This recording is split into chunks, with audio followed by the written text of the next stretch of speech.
my name is Derek from Tomcat Gas Training and welcome to this video on servicing versus a landlord's report. But before we get into this video, why don't you take some time to please subscribe and don't forget to hit that notification bell because you want YouTube to tell you when I'm uploading videos. So, done the waffle, let's get on with it. Now, I get this question a lot. What's the difference between a service and a landlord's report? Well, let's take a landlord's report first. Now, a landlord's report is checking the appliance is safe for 12 months, not servicing it. Servicing means it's stripped and cleaned to the manufacturer's instructions of the appliance.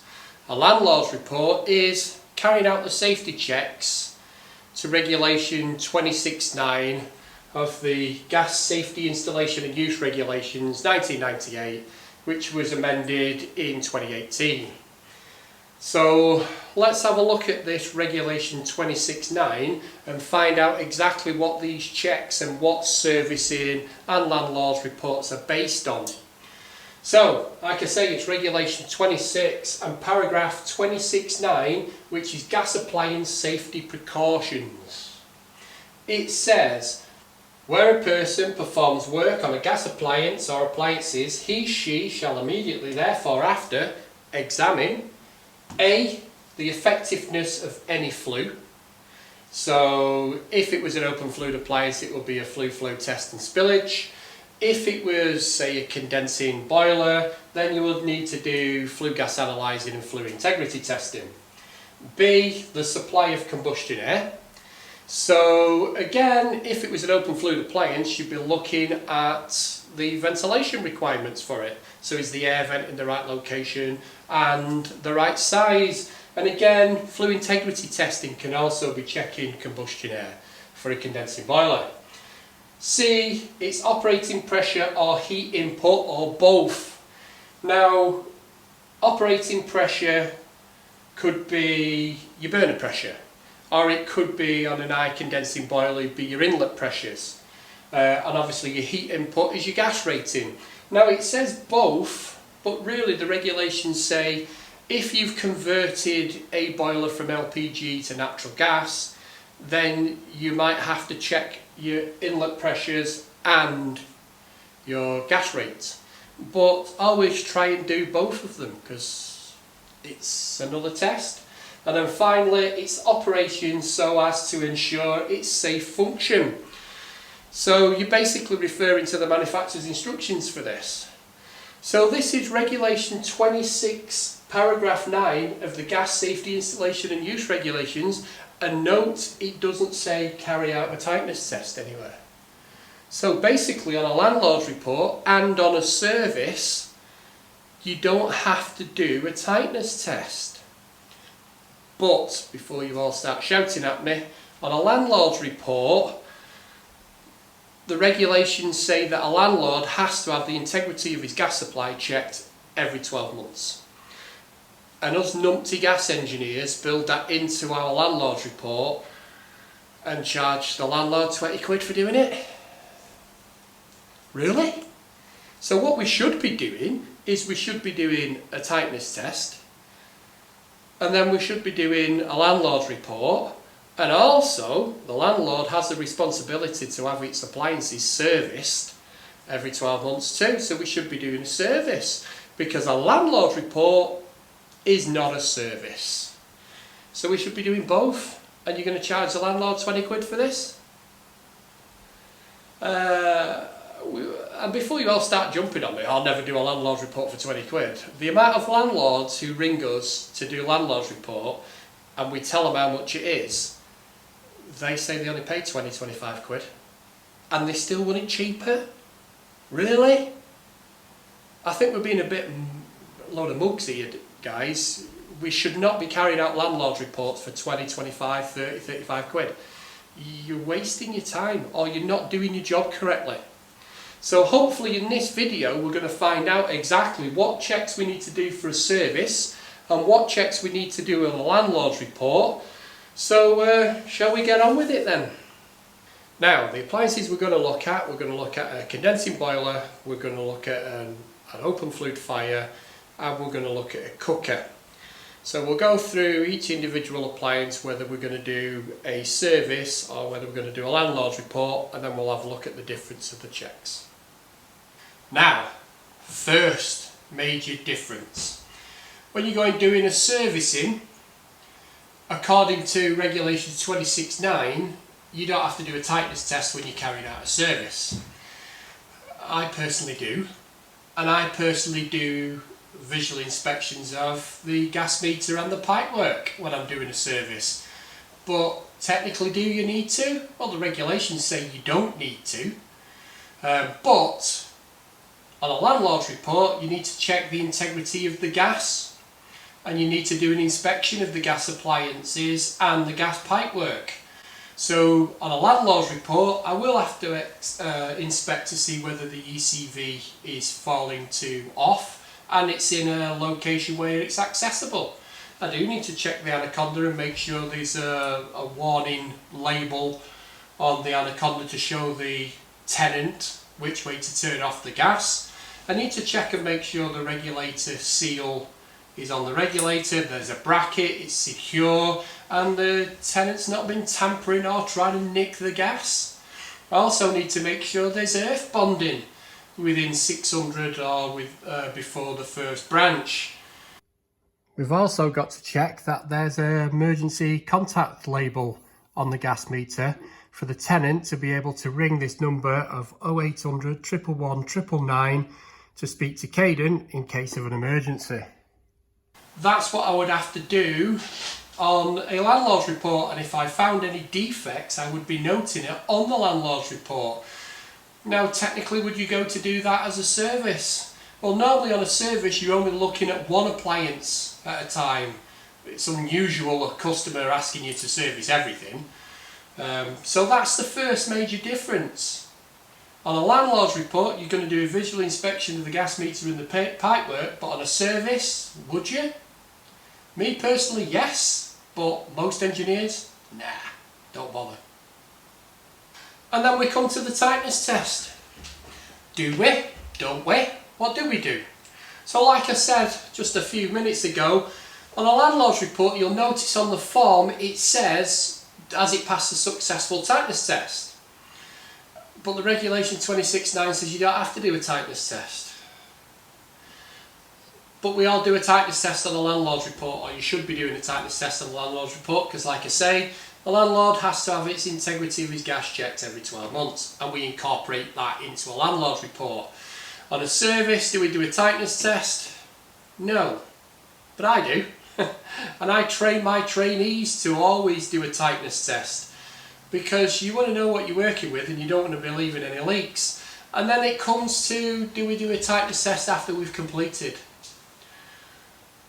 No. Unless you're actually breaking into the gasways, that will tell you then whether you need to do a tightness test after. So normally guys do a tightness test on a landlord's report before they start, but not when they're finished, because they're not disturbing any gas connections. So technically they don't have to purge because they haven't let any air into the system. Now, Appendix 5 of the Unsafe Situations Procedure IGMG 11 gives us guidance on what checks we need to do when we're working on appliances. So let's clear a few things up and have a look at Appendix 5 now and see what that says about once we've done a tightness test when we're working on appliances. Anyway, hopefully that'll become more clearer when we have a look at it. So let's go and have a look. So let's have a look at this Appendix 5 of the Unsafe Situations Procedure, IGMG 11, which is basically this visual risk assessment of gas appliances. So let's look at the introduction. So when working on gas installations, there are occasions when gas engineers will visually inspect gas appliances encountered, and that's the word encountered. What do we mean by encountered? Well, we'll find out as we're going along. So this appendix gives guidance as to when visual checks are required. Gas engineers carrying out visual risk assessments of gas appliance or appliances have a minimum responsibility to ensure that the appliance or appliances do not contribute a danger. It says, note, where gas work is being carried out on a particular appliance or appliances, the checks required by Regulation 26(9) of the Gas Safe Installation and Use Regulations must also be completed. So it tells us there what we need to carry out. So, visual risk assessments. So Table 3 shows the recommended minimum checks to enable compliance with the Health and Safety at Work Act and the Gas Safe Installation and Use Regulations that will need to be considered when carrying out visual risk assessments of an existing gas appliance or appliances where no other gas work on the particular appliance or appliances have been undertaken based on 3 scenarios. So an appliance is encountered whilst working on another appliance, e.g. while servicing a central heating boiler, a gas cooker is installed in the same room. A visual assessment of the gas cooker should be undertaken. Number 2. An appliance is encountered during a tightness test, e.g. on completion of a satisfactory tightness test, where no air has been admitted into the system.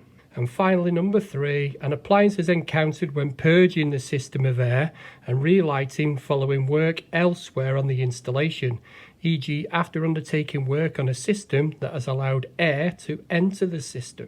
So you can see they've produced a table for us, which shows us location, fluid, ventilation, signs of distress, stable and secure, and flame picture. So what do they mean by that? So signs of distress are when any signs of distress on the gas appliance, the surrounding area, e.g. check for signs of discoloration or heat damage, etc.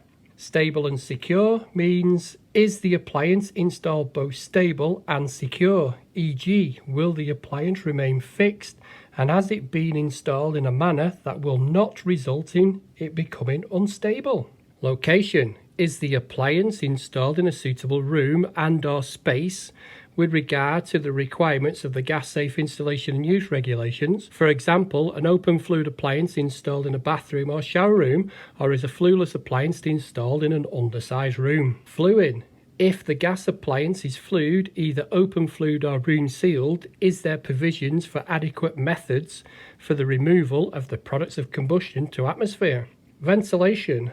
Where appropriate, is the provisions for the supply of adequate ventilation for the appliance to operate safely, e.g. is there evidence of purpose-provided ventilation for open fluid and flueless appliances? And then finally, flame picture, where the flame picture can be viewed, is it correct for the appliance type? So let's just go back to this chart. So that's what it means down this side. And if you look here, this is an appliance that it encountered whilst working on another appliance. So this would be if you were servicing, like it says. And we would check, as you can see from the ticks here, the location, fluid, ventilation, signs of distress, stable and secure, but we don't need to do the flame picture. But if it's the same appliance and the appliance is encountered during a tightness test, you can see it's the same, except we've got this little star here, which is considered best practice for flame picture. And then finally, an appliance is encountered when purging a system of air and relighting following work elsewhere on the installation. We need to do all these checks. So if you are only servicing one appliance and you do a tightness test and you allow air into the system, then you need to do these checks on the appliances encountered in the same room, basically. And if you don't allow any air in, then you do these checks. So even when servicing just one appliance, these are what you need to be aware of for the other appliances that you've encountered. So let's go to the board and quickly go through what we mean by encountered. So this is a scenario, this is the house we're coming to look at. Now, first of all, let's look and see if we were doing a landlord's report. So the gas meter is on the outside of the building. In the kitchen, we've got a boiler, condensing boiler. We've got a cooker, and in the living room, we've got 2 flueless fires. So this used to be a living room and a dining room, and they've knocked the wall through because they would have put more kitchen units in, something like that. So, doing a landlord's report, obviously you would walk around the property, see what gas appliances you've got, and first of all you'll find 2 flueless appliances in the same room with no ventilation. So that's the first fault we found. Okay, and then you go on to do all your other checks. So we would be categorising this, 2 flueless space appliances with no ventilation. It would be, the ventilation problems would be at risk, wouldn't it? And then once you've done your flue gas analysing of the appliances, then that could be bumped up to immediately dangerous if you're getting the wrong readings. Okay, and then we find nothing wrong with the boiler and nothing wrong with the cooker. Happy days. So let's take the same house, but this time we're only servicing the boiler. Okay, this is the front door. Living room door is closed. So let's close it. Okay, into the kitchen. So you're only servicing the boiler, and you're one of these engineers who doesn't do tightness testing on servicing. Okay, you're not interested. You don't bother. You don't do your standing pressure. You don't do your working pressure at the meter. You don't do any of those checks. You don't check whether the ECV is right. You don't check whether the anaconda's leaking. You don't check whether the meter box is broken. You don't do any of those checks because all you want to do is service the boiler. Okay, so you're not interested in the gas meter outside, you've walked straight past it. So you've come in through the front door, you've gone into the kitchen, and there's your boiler. So then you just want to get your flue gas analyzer out, turn it on, do your flue gas analysing, take the cover off, have a quick look round, and then away you go. That's your service. Really? Anyway, that's what you've done. But according to Appendix 5 of iGEM G11, you've encountered a cooker. So we have to do these tests on the cooker, but we haven't done a tightness test. So basically all we're doing is making sure it's stable, it's secure, we've got an openable window, the room's big enough so the room's more than 10 meters cubed if it doesn't need ventilation, blah de blah. We're doing all those tests, but we don't even need to turn it on and check whether the flame picture's right or not. So and it doesn't say anything about checking safety devices neither, does it? So, but I would be checking the safety devices and doing all the other tests. But you've not gone in the living room, you've not encountered these two fires. You've just gone in, done the boiler, had a quick glimpse at the cooker and buggered off. And you haven't seen this incredibly dangerous situation because according to you and Appendix 5, you haven't encountered it. So going by the letter of regulations and not doing what I consider best practice at looking at all the other appliances while you're there, we've missed something incredibly dangerous. Okay, the room could even be too small for these two appliances. We've got no ventilation. It's going to vitiate. It could kill people. But you've not seen those because you're just interested in nipping in and nipping out, and that's it. So that's what can happen in the difference between a landlord's report and a service. In a landlord's report you won't miss that situation. If you're just going to service one appliance, you could miss something incredibly dangerous. See where I'm coming from? So the first appliance we're going to look at servicing wise and landlord reports is a cooker. So this cooker has a glass lid, so it's got a safety device. So obviously whether you're servicing a cooker or whether you're doing a landlord's report, you will be checking the safety devices. So if it's got a glass lid, you'll be checking that it shuts the gas off when you close the lid. If it's got thermocouples, you'll be checking that the thermocouples knock off within the given time. All cookers now from 2000 should knock off within 60 seconds for a thermoelectric. So you would check in that in the hobs, you would check the grill, and you would check the oven. Okay, make sure all the safety devices work. Now I always check safety devices are working first before I start servicing or doing landlords and stuff, because if the safety devices aren't working, then it's immediately dangerous and it's not worth carrying on, is it? But if I was servicing this appliance, then I would be checking the injectors and cleaning the injectors and removing them, whether they're in the grills, the hobs and the oven. I would be checking the gas taps and making sure the gas taps aren't stiff. And if they are stiff, then they're going to need re-greasing. I would check ignition, make sure the ignition is working. And then I would do my gas rating, making sure the gas rating's okay. Obviously I couldn't do any inlet pressure or burner pressure because there's no test point on it. And also I would be checking the oven door seals and making sure the oven door seals was was in good condition. So for a servicing, you're cleaning it, you're stripping it, you're taking it apart. Okay, I would also check my ventilation requirements. So how big's the room? Does it have an openable window? Because according to F, the building regs for ventilation, we require an openable window for a flueless appliance, which this is. I would be checking the cooker hose, making sure the cooker hose is installed to the manufacturer's instructions, and if I haven't got the manufacturer's instructions, then it's it's 750 from the floor to the centre of the bayonet. Making sure it's got a chain, making sure it's stable and secure. Okay, so there's a lot goes in to servicing a gas appliance, but the main thing is you always service an appliance to the manufacturer's instructions. Now, what would I do at a landlord's report? Well, one thing I wouldn't be doing is stripping and cleaning it, because you're not there to do that. So basically, I would check all the safety devices and make sure the safety devices are working.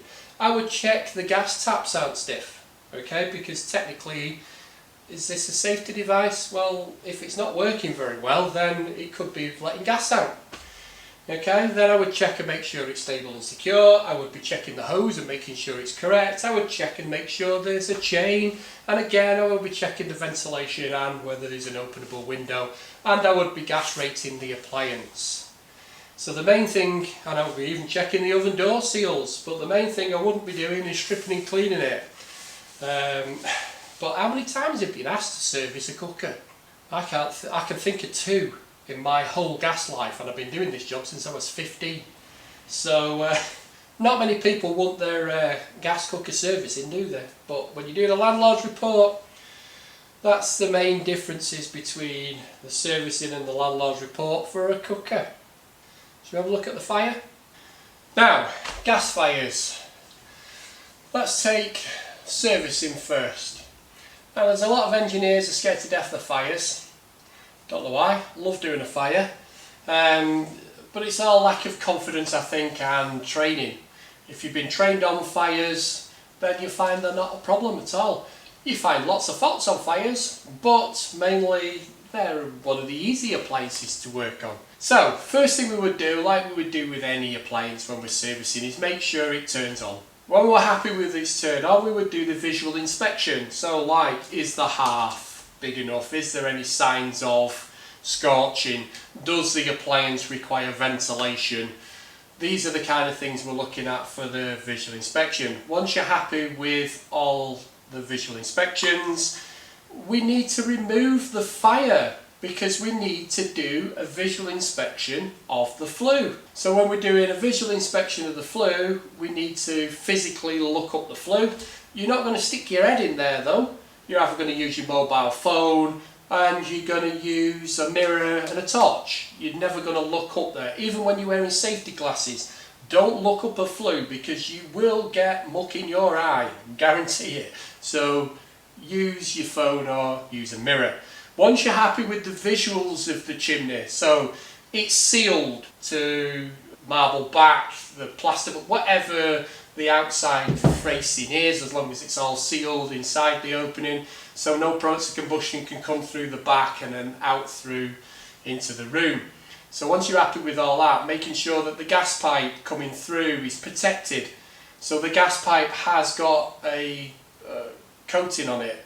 So whether it's plastic coated copper or whether it's got electrical insulation tape on there, because that's rated for heat and copper, so it won't damage the copper. And then it's sleeved where it passes through the wall and that the sleeve is sealed. So these are all the visual inspections like you would do with any gas appliance, making sure that all the visuals pass. Once you're happy with your visuals, you can then do your flue flow test. Now it says in the regulations if your flue is metal and passes outside, preheat it first. A lot of guys don't preheat the flues first. I always do. Whether it's a brick chimney or whether it's a steel chimney, warm it up first. Check it with a smoke match first before you use a smoke pellet.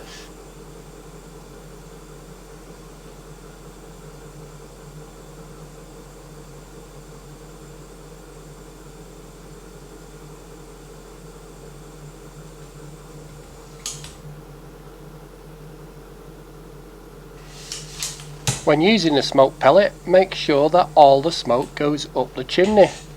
Here on this precast flue you can see I'm using a special cup which is designed to hold the smoke pellet. Hold it at the top of the opening to make sure that the smoke takes the route up the chimney.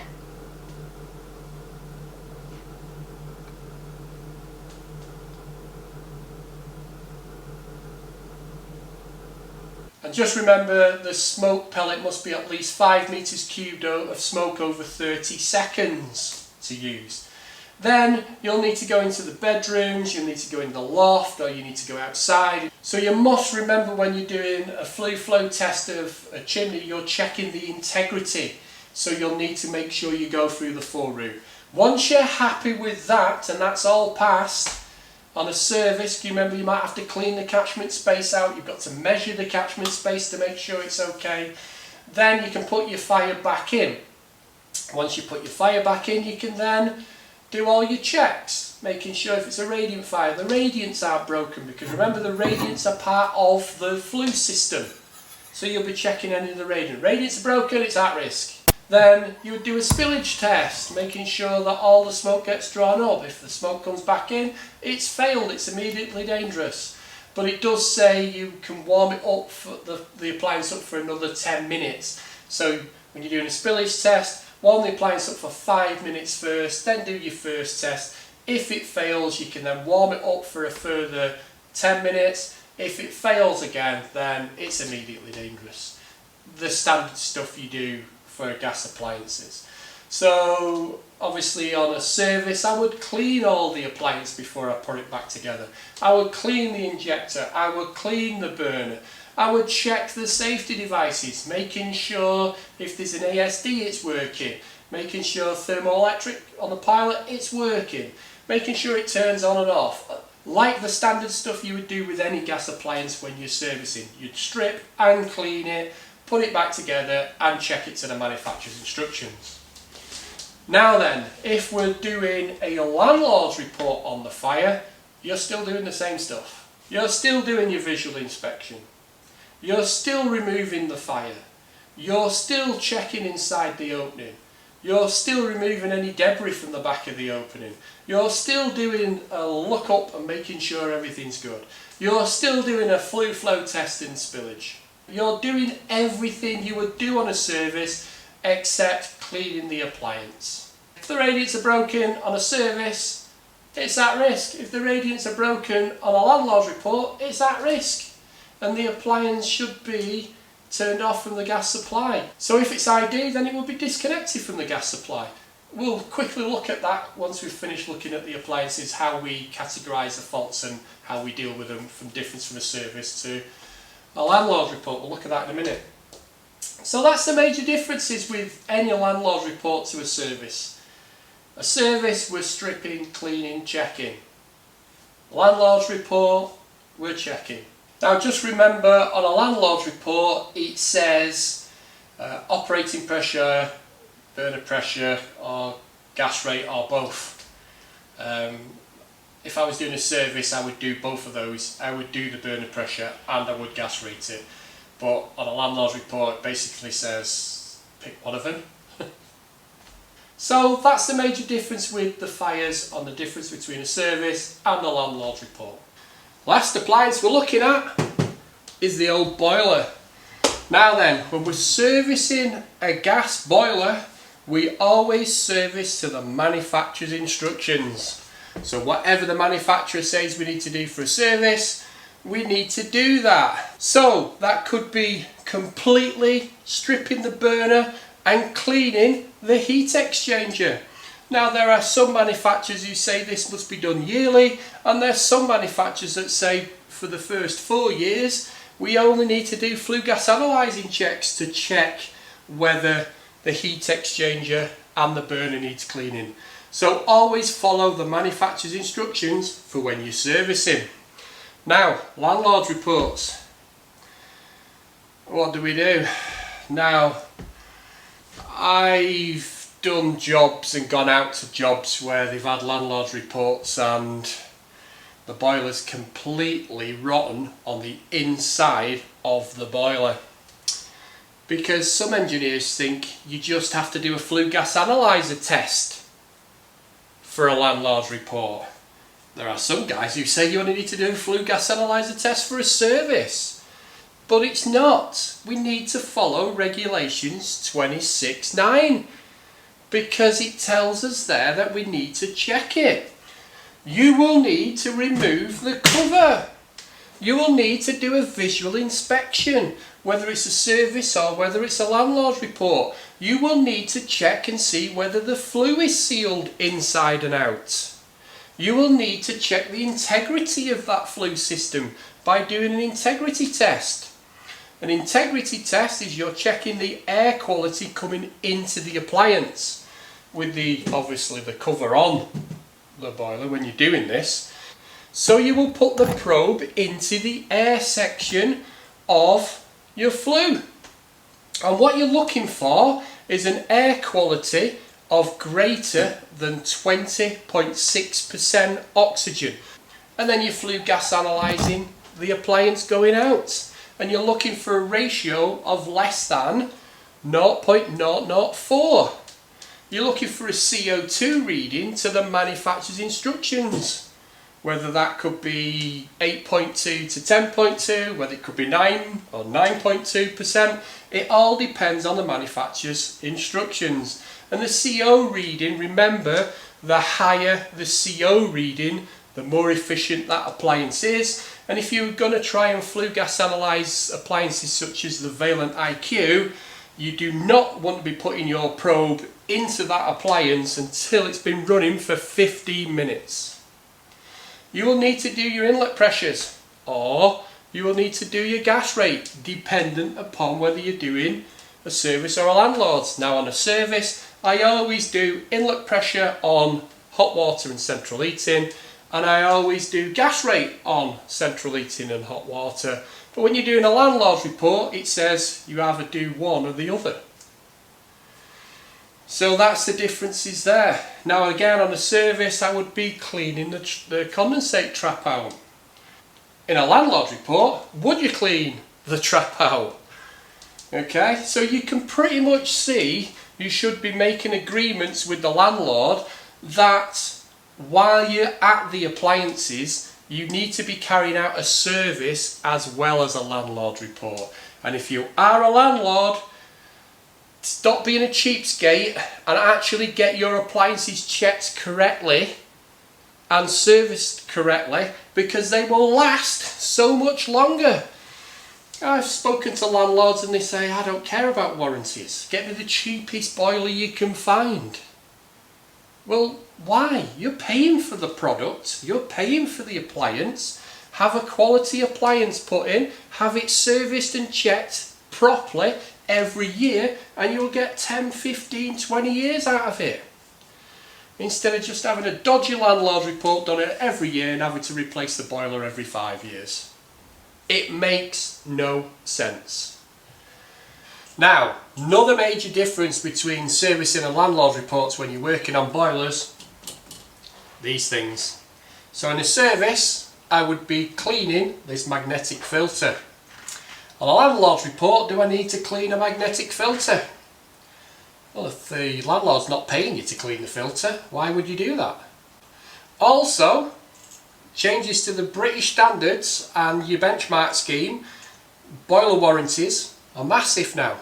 So we need to be checking, 1, the quality of the water on a service every year, and 2, using test strips, other manufacturers are available, to test whether we've got inhibitor in there, because we don't want this becoming a manufacturer's get out of fixing clause. So in a service, yes, I would clean the filter, yes, I would check the quality of the water using my turbidity tube, and yes, I would be checking my pH levels. In a landlord's report, I wouldn't be doing that. So that's the difference between servicing and landlords for boilers. So let's go and sum up and finish off.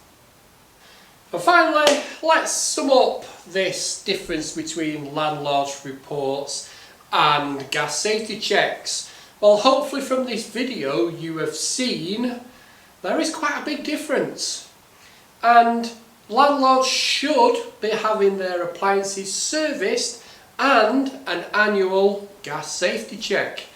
We've seen this regulation 26.9 and what checks we need to be doing, and we've also seen Appendix 5 of the Gas Safe Unsafe Situations Procedure, which is IGEM G11 at the moment. Now let's have a look at the paperwork and finish off with the difference in the paperwork. Now, if you service a gas appliance, you are required to leave some kind of paperwork to say you have serviced that appliance. Whether you buy one of these service pads or whether you write it in the back of your benchmark book or the manufacturer's instructions for the appliance. Remember, by law, you have to leave the manufacturer's instructions for the appliances you have installed with the person who lives at the property.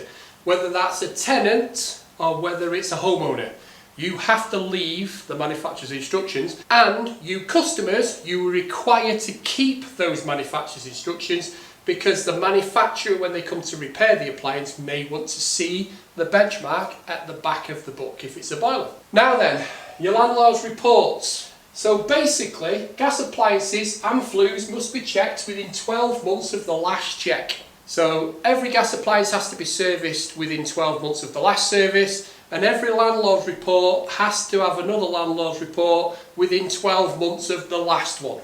But since April 2018, the annual gas safety check can now be carried out within 2 months before the due date and retain the existing 12 months expiry date. So that's pretty much like an MOT for a car now. So if you're due in December, you can have your gas safety check done in October and you can keep the December date as long as you're within the 2 months. But also, a check may also be carried out up to 2 months after the 12 months expiry date, but only once in relationship to each appliance or flue, and only in order to align the expiry date with another appliance check, so all the appliances share the next same time expiry date. So your landlord's report is due in January, but you install a boiler in December. So any new gas appliance that's installed does not require a landlord's report within the first 12 months of its life. So you guys who are issuing landlord's reports when you install appliances, why? You need to issue a commission sheet, some way telling the landlord you've installed the appliance. Now then, if you install the boiler in December and your landlord's report is in January, then your boiler will be due a landlord's report in December. But the actual landlord's report is also due in January.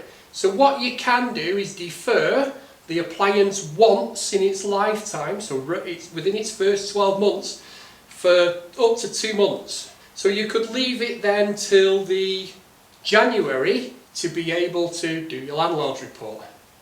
But just remember, you will also need to service that boiler to keep the warranty, because if you don't service the boiler, the manufacturers will not honour the warranty. So, landlord's reports.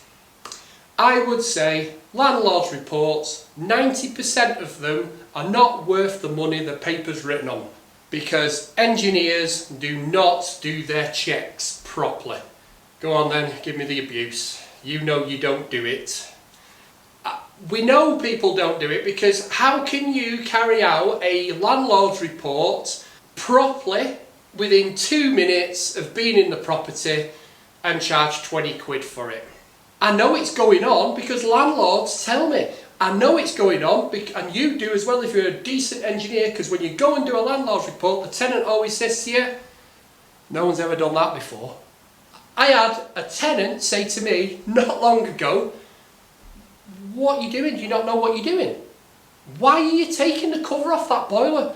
I've been here 5 years and nobody's ever taken the cover off that boiler. I've also had tenants say to me, what you're taking the fire out for. No one's ever done that before.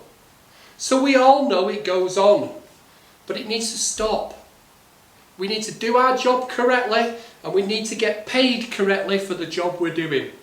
So, just to finish off, every gas appliance needs to be serviced every 12 months, and if you're a landlord, every appliance needs a landlord certificate every 12 months. A landlord certificate is not a service, and a service technically is not a landlord's report, even though you do more in a service than you do in a landlord's report. So why not service the appliance while you're there, fill out your landlord's reports with your results, and you've done both jobs at the same time. So if you've liked this video, why don't you give me that thumbs up or leave a constructive comment down below. If you've not subscribed to my channel, then please subscribe because it helps. And don't forget to hit that notification bell because I release videos mainly on Mondays and Wednesdays. All I've got left to say is, thanks for listening, thanks for watching, and I'll catch you on the next one, guys. Cheers.